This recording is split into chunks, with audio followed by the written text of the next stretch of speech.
So, you want to launch a subscription box and don't know where to start? Girl, you are in the right place. I'm Julie Ball, a subscription box coach, and your host here at Subscription Box Basics, a podcast for new and aspiring subscription box entrepreneurs that want to avoid overwhelm. So grab a coffee, some pen and paper, and let's have some fun. Hey, everybody. Welcome back to Subscription Box Basics. I'm Julie Ball, your host. And today I have a very special friend on the podcast. She is a colleague of mine. She runs a successful subscription box company. We've actually met in person, which is kind of unusual in these days, I feel like. And she is in my peer-led mastermind, which we will dive into. So I would like you to meet my friend, Abby Bartholomew. She is the co-founder and HBIC. If you don't know what that means, go Google it. The HBIC of Smartass and Sass subscription company. Hey, Abby. Hello. Thanks for having me. Yeah, I'm excited. I have enjoyed getting to know you over the last few years. And we actually met in person a couple of times. We were at the Sub Summit together. Yeah. You came to the Sparkle, Hustle, Grow, Work Hard, Play Hard retreat in Mexico. So we've had pool parties together. We've done a lot. But thank you so much for coming on the podcast to talk shop with me. A lot of people will be meeting you for the first time. So let's start out by giving a little bit of background about yourself. Yeah, sure. So I guess my professional background is mostly or my education anyway, is in advertising, marketing, communications. My first real job was at an advertising agency. After that, I worked at a company that was acquired by IBM. I worked in like project and operations management, so kind of the technical side of things. So that's sort of before I was an official entrepreneur. But in 2015, I co-created an escape room with one of my besties on. So that's your first business. Yep. First adult business. Yes. I did a lot of like freelance and stuff when I was younger, but yeah, so that was my first business, and we still have that running here. And then in 2016, my other bestie Kim and I started Smartass and Sass. So here we are. I love it that you have started two businesses with best friends. That is so fun. We'll have to dive into that a little bit later. But before we do that, tell everyone what Smartass and Sass is. Yeah. So it's a subscription box, obviously. And we send monthly sarcastic items. So they're things like, we have t-shirts, we do mugs and tote bags, things like that. Our sort of unofficial slogan is that it's a subscription for sass holes. So, a lot of sarcasm, definitely some profanity. But yeah, we like to make people laugh. So yeah. And I know a lot of people who get this box. You've been really successful in delighting those customers. And so one of the questions I always ask is, specifically, who do you serve and what problem do you solve with it? And so I'll be interested to hear what problem that you kind of carved out that you solve with your sassy subscription box. Yeah. Yeah. So our audience overall is, ranges, it's I'd say 98% female, definitely mostly female. And anywhere from like 25 to 60 as far as age, mostly in like the 35 to 50 range. And as far as a problem we solve, I think, for most of our subscribers, it's a way to treat themselves. We definitely have a lot of gift purchases, but it's just a way to treat themselves and to make themselves laugh, and support small businesses. We like to work with artists and smaller brands as much as we can. And so I think that's something that people enjoy as well, kind of discovering those new brands and being able to support them, but then also having that, funny like mug that they get to take to work every day. Yeah. Just keeping them laughing, I guess. We say that we say it on our products so that you don't have to, like. I like that. And I'm kind of seeing a trend here with your first business. It was an escape room. And this box is kind of like you can escape some reality. Right. I like that. Okay, so tell us your launch story. I know Yeah. we featured you in Subscription Box Basics, the book, and you Yeah. told a little bit about your launch story, how you and your bestie came up with the idea, and you had this common love of four-letter words and how that Right. translated into a business. So tell us a little bit about your launch story and, when that was, how you kind of queued things up for success. And so I'd love to hear Yeah. about that. Yeah. So in 2016, Kim and I have been friends since first grade. And we got it in our heads that we wanted to start a business together. And so, we were talking about what that could be, what that would look like. And I had started reading more about subscription boxes. I mean, at that point, there were, quite a few big names around, especially. Um, so we talked more about that. We were really intrigued by like the recurring revenue model. Yes. And so when we started thinking about, what would we want that to look like? We're like, okay, we want to hit on a couple of things. We want it to be something that we're personally passionate about, because I feel like it's hard to throw yourself into something that you don't care about. I would agree. We wanted to, find something that didn't exist already in the market. And obviously we wanted it to be something that people would want to get in the mail on a regular basis. So we just started thinking about products that we like to buy. And some of the vendors that we still use today were people that we both personally bought from, years ago. But as we started digging, we're like, oh, they have a huge fan base of, people who like their funny, sarcastic, profane products. So that's kind of how we got the idea. We, at the end of 2016, decided to do a crowdfunding campaign, just to sort of validate our idea, but also get us a little bit of that startup money for our first official month. We What used platform did you use? Indiegogo. Okay. Yeah. So at the time, I don't know if this is still true, but at the time, Kickstarter wouldn't let you create a campaign if you didn't yourself create all of the products. And Indiegogo, so that's why we chose Indiegogo. Indiegogo also had an option where you could either reach your goal and they take, this percentage, or you could choose the option where even if you don't reach your goal, they still get a cut. So that was why we picked them. And it worked well. And we definitely felt like it validated our idea. So we, did all the fulfillment for that. And then our sort of soft launch was February of 2017. And we actually only had 17 subscribers our first month. We were Nice. pretty tiny, but just, trying to figure things out, figure Yeah. out logistics. Tell me more about that Indiegogo. Was it one of those Yeah. things where you're just trying to raise the funds and you have different levels of rewards? Yeah. And so what we did with that campaign was we had levels for the subscription itself. So like just one box, 3-month and 6-month. And then we like manually transfer those people into the subscription system. But then we also did one-off kind of curated boxes. Like we had a bride box, and what other ones did we have? We had a cooking, like a saucy chef, I think is what we called that one. And what other specialty ones? Those are the only two that come to mind. Well, we had one that was like extra profanity. So we had a couple of those specialty boxes, and then like the subscription levels too. So they, it helped us get that funding, but then they also got product out of it. Very cool. Okay, so you launched in January with your 17 subscribers. What were your next steps? Like how did you get that ball rolling? Yeah.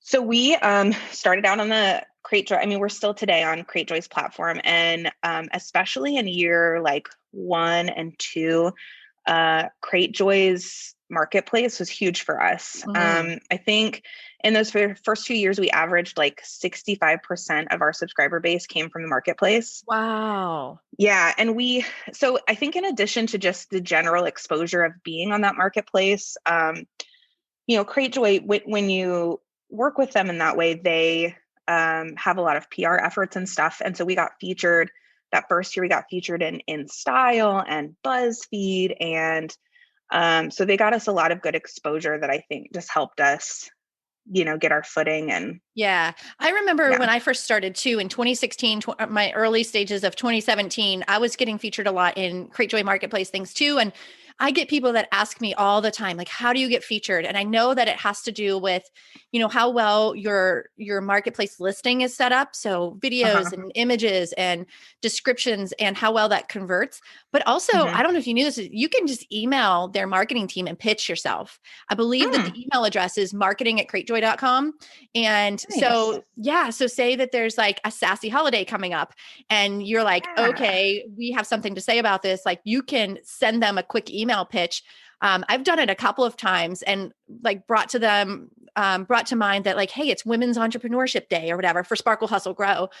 And so they're Cool. always looking for exciting things to share with their audience. So yeah, quick tip.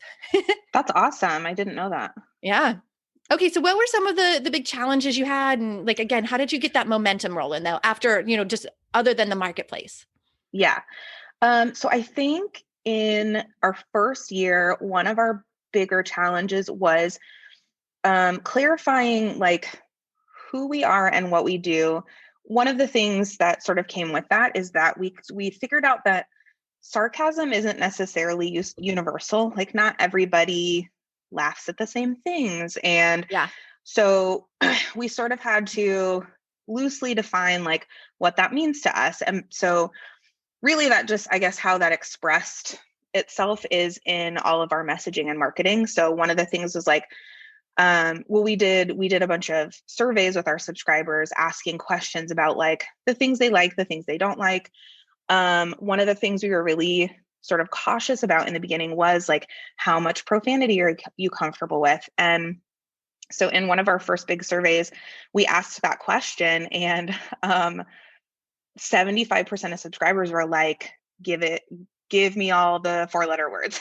Bring it. And so we're like, okay, because we had thought about, kind of branching and having a separate subscription, but we're like, oh, well, most of them want that. And so part of, I think, year one was just figuring out or more clearly defining our niche, I guess, and what that looks like. Yeah. And I think what came out of that, so in addition to the surveys, we also felt like we wanted a more direct line of communication with customers. So I think it was at the very end of year one, we decided to launch a subscriber only Facebook group.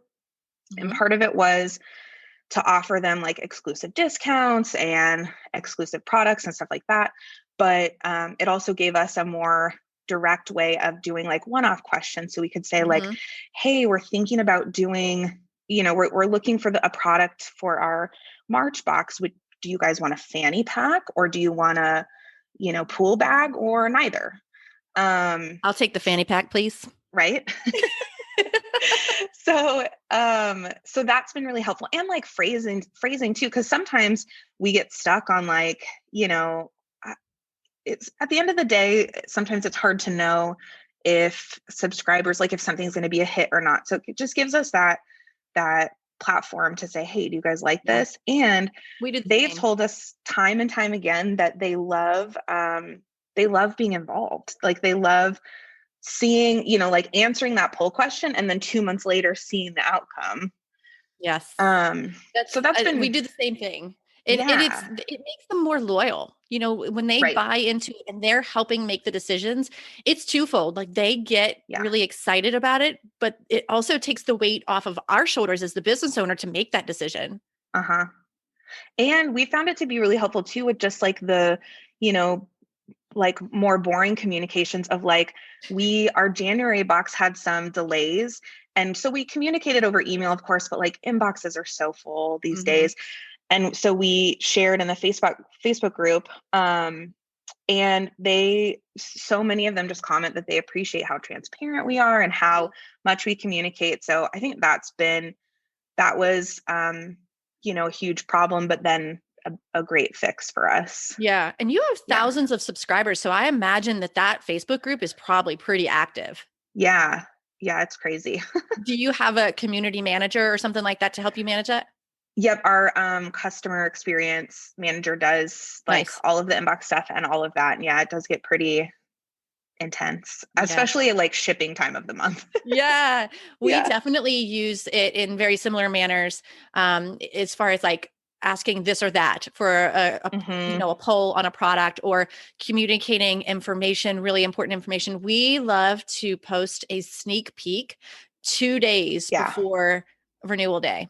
Yeah. And letting them know, reminding them we come from the. I know some people disagree with this, but we love to remind people that they're going to be charged in 2 days or whatever. Right. As a consumer, I would want to have the reminder, so that's why we do it. Hmm. And I know that some box owners, they don't do that renewal reminder because their numbers might be higher because people will Right. forget about it and they won't take action and cancel or skip or anything. But we love that. We love that moment where we can be like, look, you guys, next month's going to be amazing. Here's the Yeah. theme. Here's a sneak peek, and let us know if you need help managing your account. And I feel like that extra level of customer service helps them really be more loyal, but also that Yeah. it proves their experience, you know? Hmm. Yep. Yeah. We do the same thing. And I think for all the same reasons, because yeah, as a customer, I want to be aware of when a renewal is coming, Yeah. but like, so we, all of our boxes are themed and we do a spoiler too. And then that way, I think it keeps our churn lower because we're also really transparent on like how you can just skip that month Yeah. because then, maybe next month is more of a hit. Yeah. What do you feel like is one of your most impactful marketing tactics right now? Because you've experienced some pretty fast growth and some like Yeah. large scale growth over the past year or two. Yeah. That's a good question. I mean, so before like middle of 2020, we, as far as marketing, we're just doing like Facebook ads, and email campaigns and sort of like turning on and off that faucet when we, Yes. needed the Uh-huh. growth. But then middle of 2020, we started working with an affiliate partner. And I think that's been really big for us. We just a few months ago actually switched to a different partner. Like we kind of started out as an entry level and now we're working with sort of a mid-tier Sure. partner, if you want to call them that. But and I think that's been really huge for us because they get us exposure on huge platforms. Like this is official now, so I can share it. But like we have a partnership with Scary Mommy coming up that is No huge, way. like just That's crazy, and so amazing. exciting. So yeah, I think that has been big for us, and we're getting a lot of traction Yeah. through them because they just have contacts that we don't have. Of course. Yeah. It's who you Yeah. know. And I talk about that sometimes where I feel like I can get to 2 degrees outside of my network. Like I can reach my Uh-huh. friends and family and then I can ask them to share. But then Hmm. when it comes to getting beyond that, that's where I feel like we need these extra partners, whether that it looks, like Facebook ads or Pinterest or affiliates. I Yeah. think that's where you plug those in. And what I found in the growth over the past few years is that I'll grow, and then I'll hit a plateau for a couple of months, and that Hmm. light bulb goes off. It's like, okay, it's time to fill in a new gap. Like what's the next thing? Is it a Yeah. referral program or is it or Facebook ads or whatever? And I have gone through several of those plateaus. I probably hit one once a year Yeah. where it's like you have to level up. And it sounds like you kind of did that with the affiliate program where you Hmm. leveled up to the next kind of exposure level. Right. Yeah, Yeah, I that's definitely awesome. think that was our, within the last 12 months has been the biggest influence in our Yeah. growth. Yeah. And you guys had a pretty strong Q4, right? With the holidays. Yeah. Gifting is always it's always a big time of year for us, but it was an extra like I think we ended the year with double the subscribers we started with and Unbelievable. the biggest growth was definitely like November, December. So Yeah. yeah, that was good. This market is hot. Subscription boxes, I swear. Yeah. It's such a win-win for, business owners and for consumers. So, Yeah. okay. So what's one of your favorite things about working in the subscription box industry? Mm. I like that it is because it is a relatively new industry. I mean, subscriptions aren't, right? Like there's always been like cable service and stuff like that, but like physical products is a relatively new thing to subscribe to. And so I feel like our industry is kind of always evolving and changing and getting better. And there are more like, services in the market. And so I think that it's cool to be in such an evolving market, but then like you're also a change maker because so I think that's the thing I like most about it. Yeah. It's my favorite industry by far. And you have kind of a corporate background and I have a corporate background. So I think that my background moving through the ranks of corporate America, I felt very boxed in. I didn't feel like a change maker at all, but everything, all the different jobs that I did in that 10-year time span helps me become a better business owner. Right. Right. And I think I also really like that in our industry, even though it's, been around for however many years, it's there's still opportunity for smaller boxes and any kind of niche. Like my friend got us for Christmas, got my husband and I a box called Wee Box, like WEE, and it's all Scottish themed stuff. Oh my goodness. We went to Scotland on our honeymoon, but it just is like such a small little, niche. And like we're expecting in April, and there's a subscription box I'm looking at that is like every 2 months of the first year you get a new box for your baby. It just is crazy how specific you can get, but there are people out there who want it.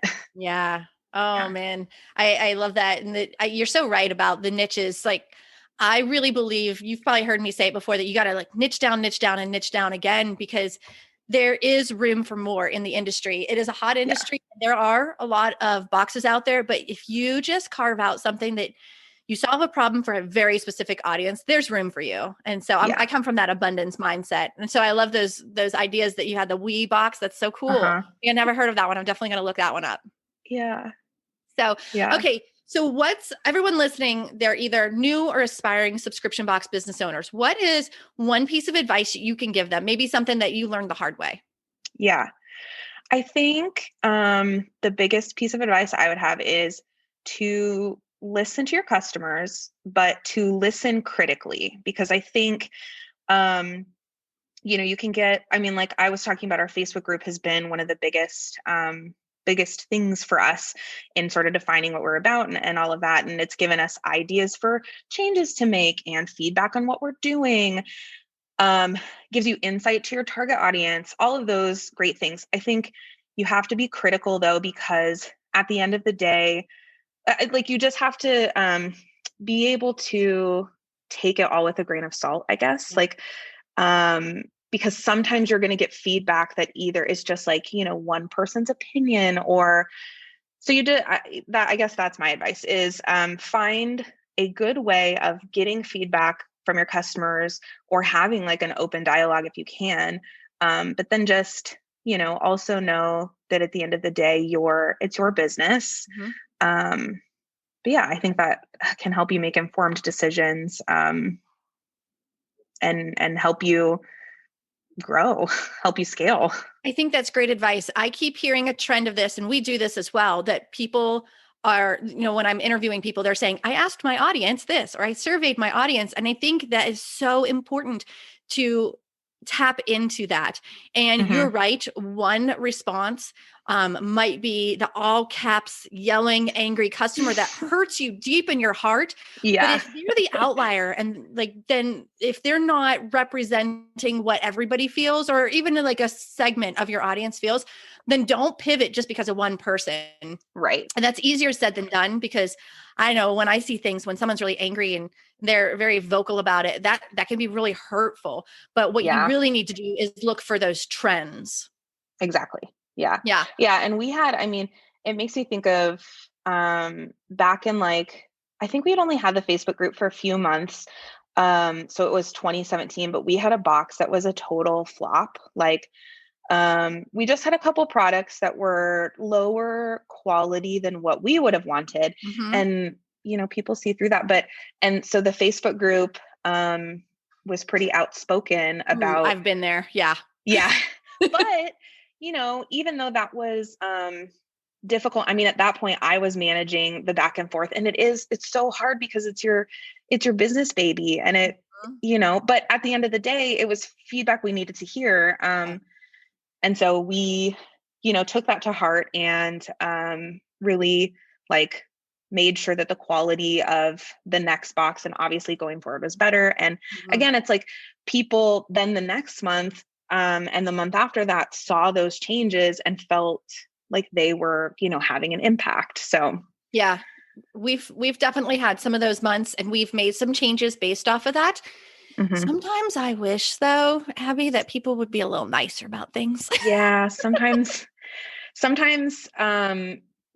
I think people forget, especially when we're talking over the internet, that they're like humans on the other side. Yeah. And that we are a small business with big hearts.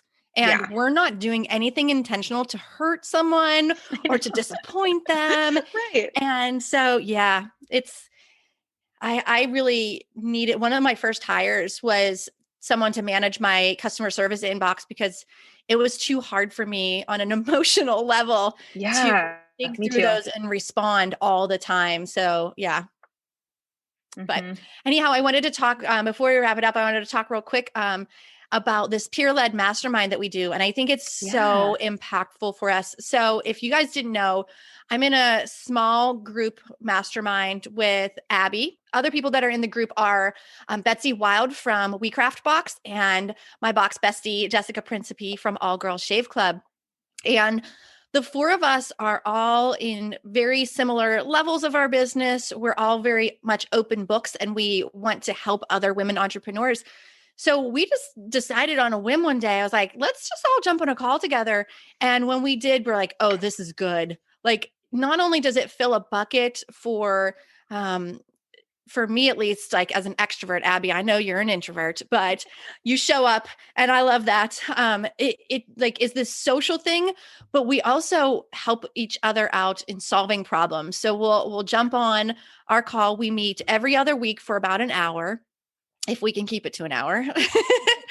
And we talk about what's working in our business. We talk about our goals. We help troubleshoot problems or, just one time we shared like, what's your Facebook ad that's working best right now? Or, what do you do in this situation?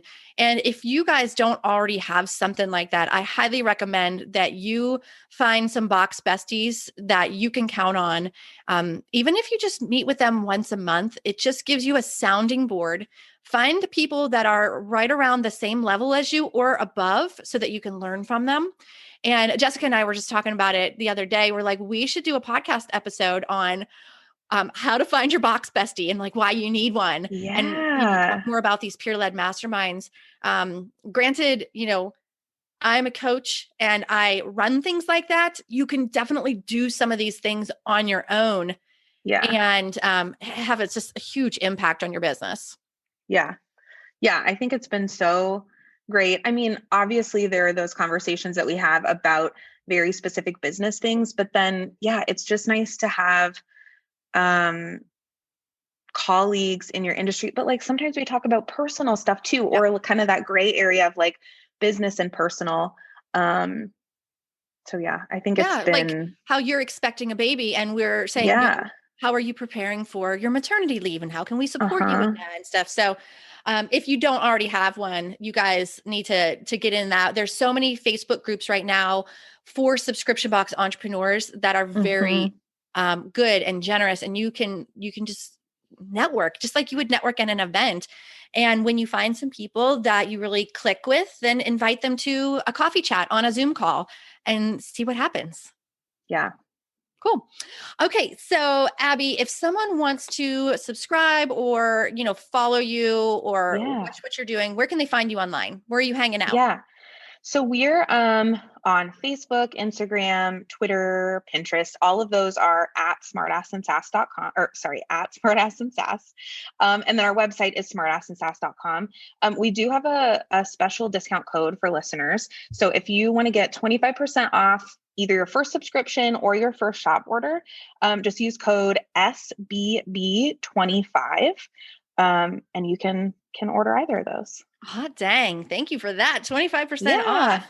Right on.